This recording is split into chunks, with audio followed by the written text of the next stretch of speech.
Yes, we are at the Catacombs of San Callisto. I am your servant, Father Eustace Siame. Giovanni Battista De Rossi is the first Christian archaeologist. He was passing via Appia Antica, the route that you used coming here.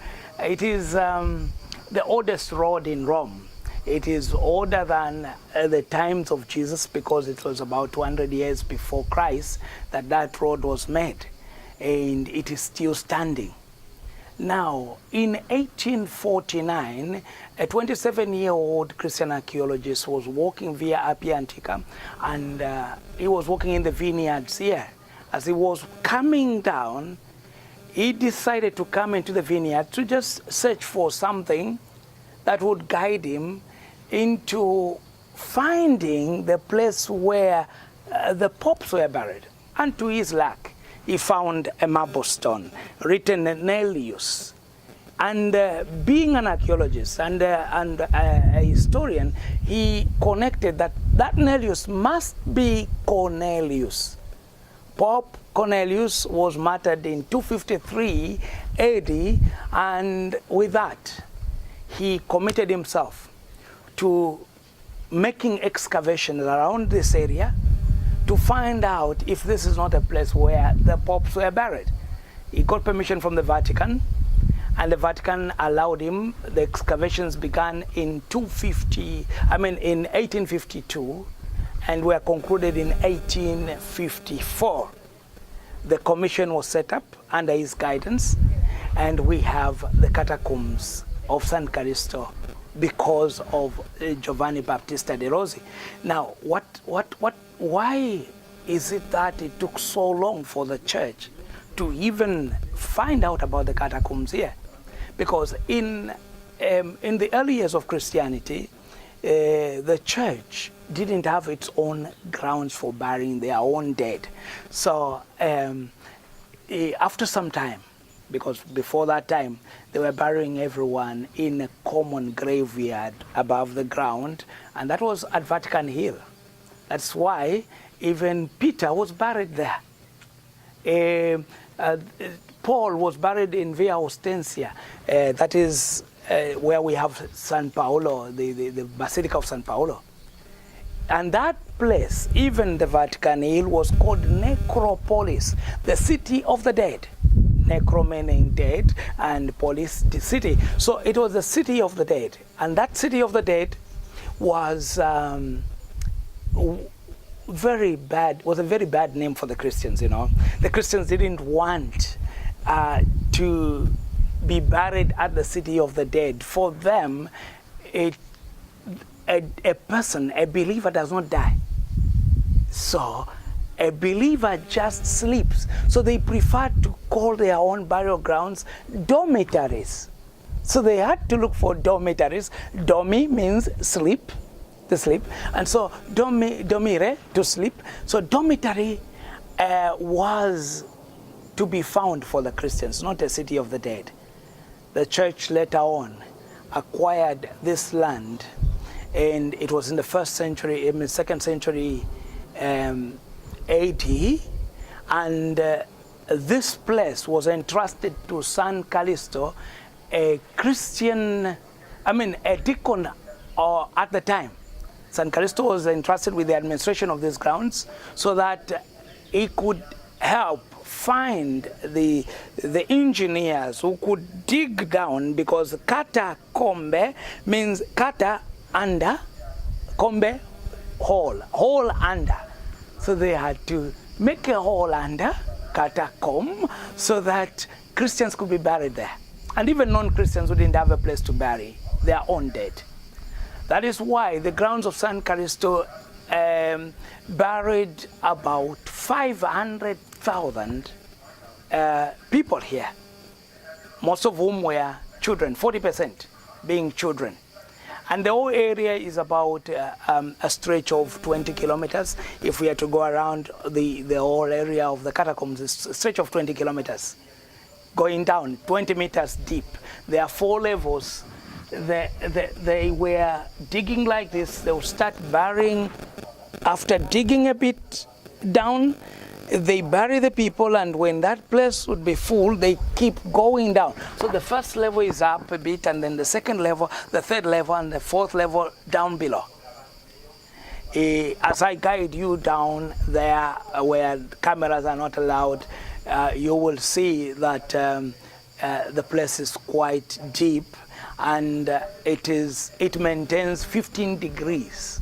It's always 15 degrees, so it's quite cool down there. Whether it is the hottest day here in Rome, down there it's always 15 degrees. So it's cool. You're going to experience that. Now, when they would bring the body, they'll place it in the grave. There are two types of graves: the rectangular ones and the archical ones, the arcosoliums. They'll place it in the grave, then seal with a marble stone. But before sealing, they would pour lime on the body to avoid the smell, and also to help in decomposition. And then they seal and put the name of a person there. And if it is a Christian buried there, there were symbols that they would put. And these are the symbols that were used for the Christians who were buried there. Fish. Fish was a symbol of Christianity before the cross. Because fish, the Greek word for fish is ichthus. Ichthus was taken as an acronym. Ichthus, Jesu Christus, Theus, Huius, Sote. Jesus Christ, God's Son, Savior.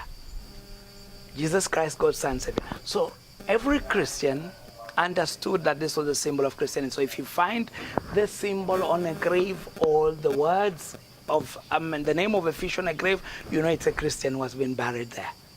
And even in those years when they wanted to identify each other in a crowd, to just know this is a Christian next to me, they would draw on the ground, start drawing the shape of a fish. And then if the person finishes the other side, you know it's a Christian. If that person doesn't finish, you know it's a Roman. You better run away from there, because you still have something to do, instead of pushing yourself to persecution. Then the oranta. A lady in prayerful position, put on a grave as a marble stone, meant that soul has already reached the divine presence. And then the dove with the olive branch is a symbol of peace. The soul is resting in peace. Then the good shepherd with the sheep on the shoulder. That sheep is the soul of a believer, the soul of a person who has already been carried into heaven. Then we have the Omicron of Christ. The Omicron of Christ, the two letters in Greek, chi and rho, they are the first two letters of Christos. So it means it's a Christian buried here, and Father would agree with me that most of our stoles and vestments have this symbol, which stands for Christ. And then I love this because it's a symbol of hope. This symbol is not a cross; it's an anchor. The ship having crossed the sea of trouble has reached the harbor and is anchored, to say that this soul has already crossed the sea of trouble, the sea of persecutions, and is now safely in the hands of God, anchored on the other side. Apart from this, we have also the cubicles of the sacraments down there. There is a kind of a stretch with cubicles where we have fiscals of the sacraments. We have baptism. Mostly in most of these, you find these drawings, drawn in the graves. Inside, some of the graves look like homes, houses, where you can even sit and enjoy a meal. And they were there. And then we see baptism of a child here, but it's actually meant to be John baptizing Jesus. John was the age mate of Jesus, 6 months apart. But we have a child here to tell us that in those early years, the baptism of children was a common practice. And so for over 1,600 years, the drawing is down there to tell us that the baptism of children was already there from those early years of Christianity. And we have the Last Supper, the meal, the Last Supper with 12 apostles, 1, 2, 3, 4, 5, 6, 7. Oh no, my eyes are big for nothing. Not 12, but 7.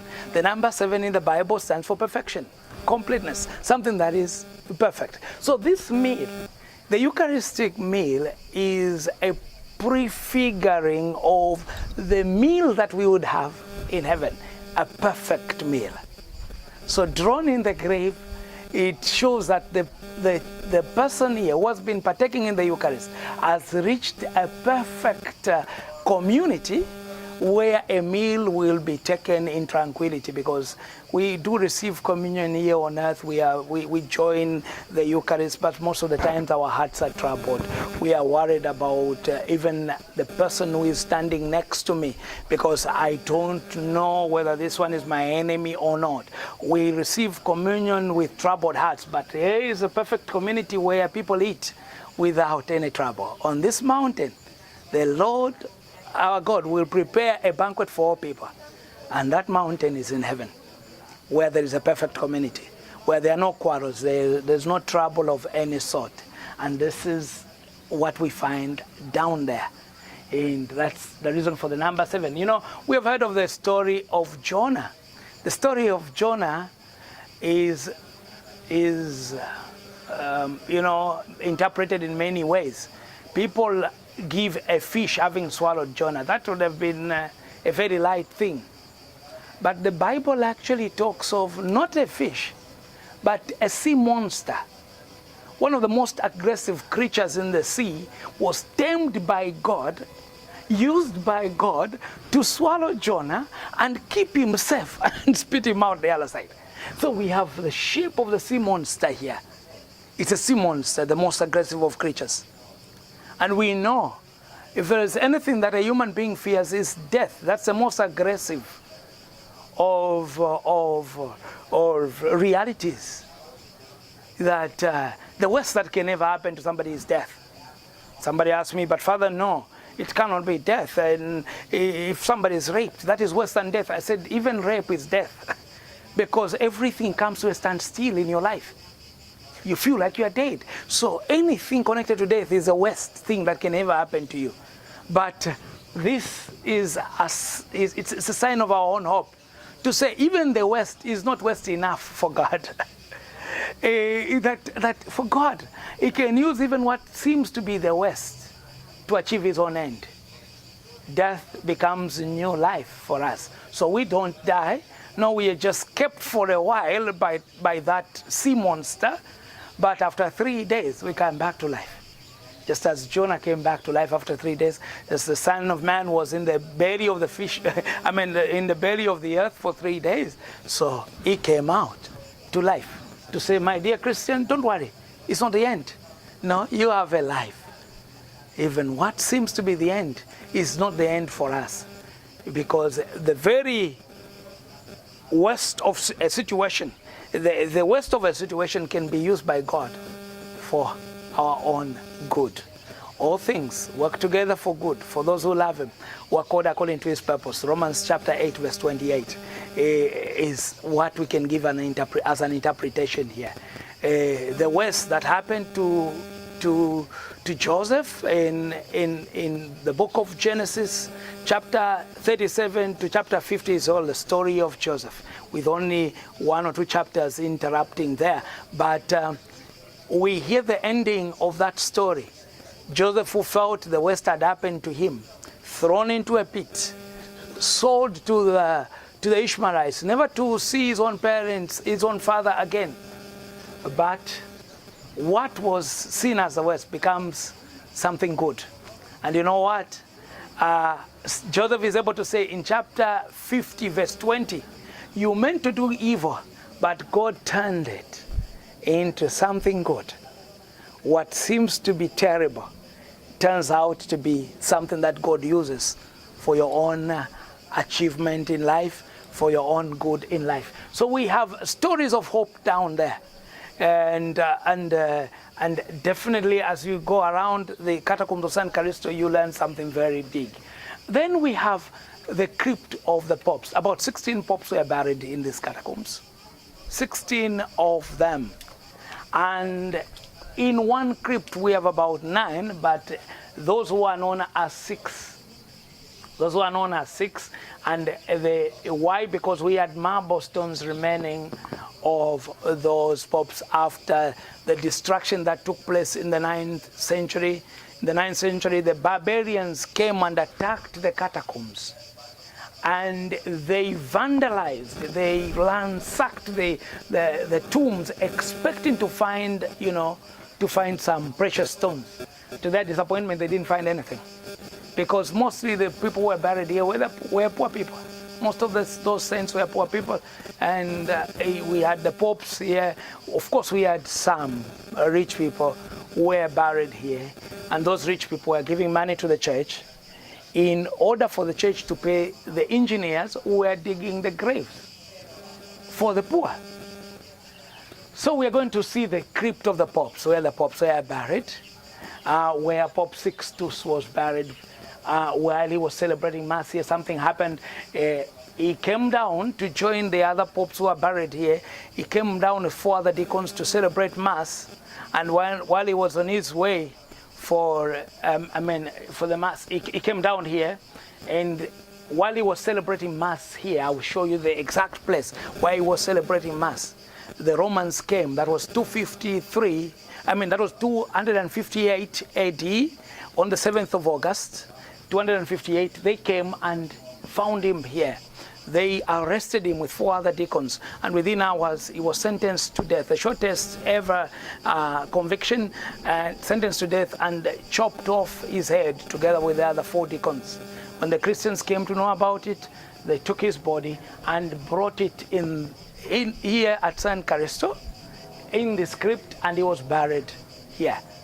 And after burial and after the succession, one of his successors, Pope Damasus, a poet, wrote a poem on marble stone in Latin, and it was put here, and it's a very lovely poem, a poem of hope, a poem of faith.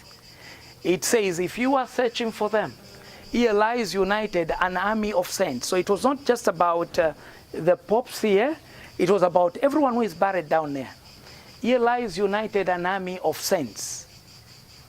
These venerable tombs enclose their bodies while the kingdom of heaven has already welcomed their souls. Here lies the companions of Sixtus who bear the trophies won from the enemy. Here lie the brotherhood of popes who guard the altar of Christ. Here the bishop who lived through a long peace. Here the holy confessor sent to us from Greece. Here young men and children, the elderly and their chaste offspring who desired to conserve their own virginity. Here too I, Damasus, confess I would like to be buried were it not for the fear of disturbing the ashes of these holy persons. We have this young saint who died at the age of 16, and young as she was, Cecilia remained stubborn to her own faith. She remained stubborn in the sense that she couldn't submit herself to the pagan traditions, and as such she was sentenced to a very violent death. They put her in baths in hot water, boiling water, and the water kept boiling the whole night. She was in there, but she didn't die. She was still singing praises there. They took her out and decided to just chop off her head. And the soldier was entrusted to do that, struck 3 times and couldn't manage to kill St. Cecilia. But St. Cecilia remained there because the Romans were only allowed to strike 3 times. If you fail to kill somebody, you leave your sword there and move away from there. So the sword was left there, and St. Cecilia was left to bleed to death for 3 days. But while bleeding to death, she remained in that position, showing her own faith. with her fingers, I believe in one God, Father, Son, and Holy Spirit. That's how she died, with her faith in the Trinity. And this is what we have in the Catacombs of San Callisto. So thank you very much.